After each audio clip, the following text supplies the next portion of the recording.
The fun part of Greenbuild is first, you get to meet all your friends, all your fellow leaders who are just not doing enough to change the world, but they are transforming the world. So the circular economy is really an amazing aspiration to figure out how we can reconfigure the entire economy to be more sustainable, regenerative and equitable to all humans. And that's why awareness is really important. I don't think awareness is just about knowing something, it's really about feeling it. And what we feel is that we have huge problems that we need to tackle, but we have the opportunity, the technology, the smarts and the capability to solve those issues. Healthy, sustainable space is really important, I think, not only for us, but for our sons and daughters. So just 3 weeks ago I talked to the mayor of Bilbao, and I was really keen about, interested about cleaning up the river next door. I'm living right next to the river, which is, thanks to floods, kind of full of trash. And I think we really need to collaborate on that topic. If you think that buildings, if they are net zero, which is something we're all trying to achieve in many parts of the world, that if that lends itself to resiliency, then maybe some of the people in places like Mozambique right now would actually have power because they wouldn't be relying on all the systems and the infrastructure that have been completely destroyed.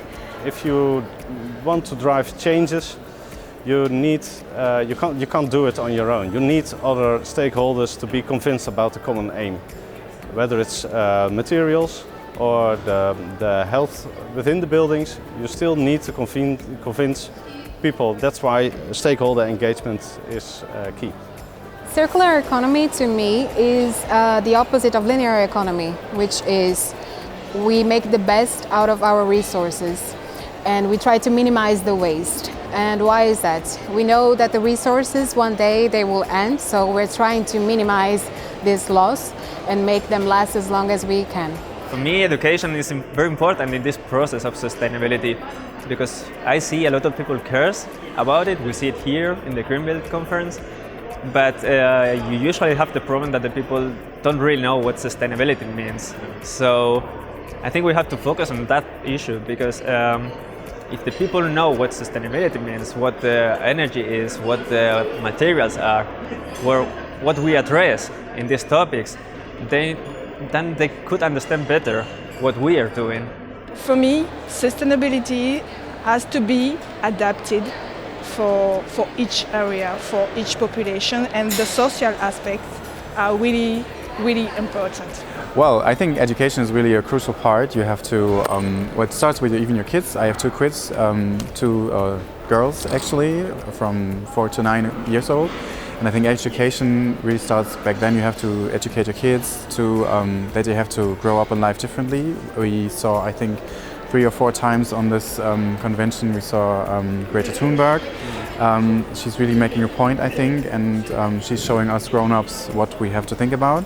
Green buildings to me mean hope for the future because of the climate crisis. They help to address and hopefully will help incredibly in reducing the concerns about the climate crisis. And it also means that my children will have healthy spaces to live in. I chose circular economy because at the European level it's one of the 2 major topics. We have circular economy and we have everything that's related to climate change and the mitigation out of it. And I think that the built environment has a key role to play in delivering towards these objectives. And that's the reason also that I'm here at Greenbuild with someone from the European Commission to ask them to present their new methodology, which is levels. And levels is something that the European Commission came up with, I think, 1 year or 2 ago, which is the vision of the European Commission on what sustainable buildings should be. Well, biophilic design is a connection to nature and the use of elements of nature in design. And it's not anything new. It's something that architects like Frank Lloyd Wright have done, or Gaudi in Spain, Barcelona, for example. You see biophilic design in the streets. But now we know that it impacts our health, especially in insides of buildings. But there are also others, like retailers or hotel sectors, that have used biophilic design to create placemaking. And so now it's something that is also going into cities. The most important thing that you will notice at Greenbuild is it's an opportunity for everyone to learn, educate, share, and care.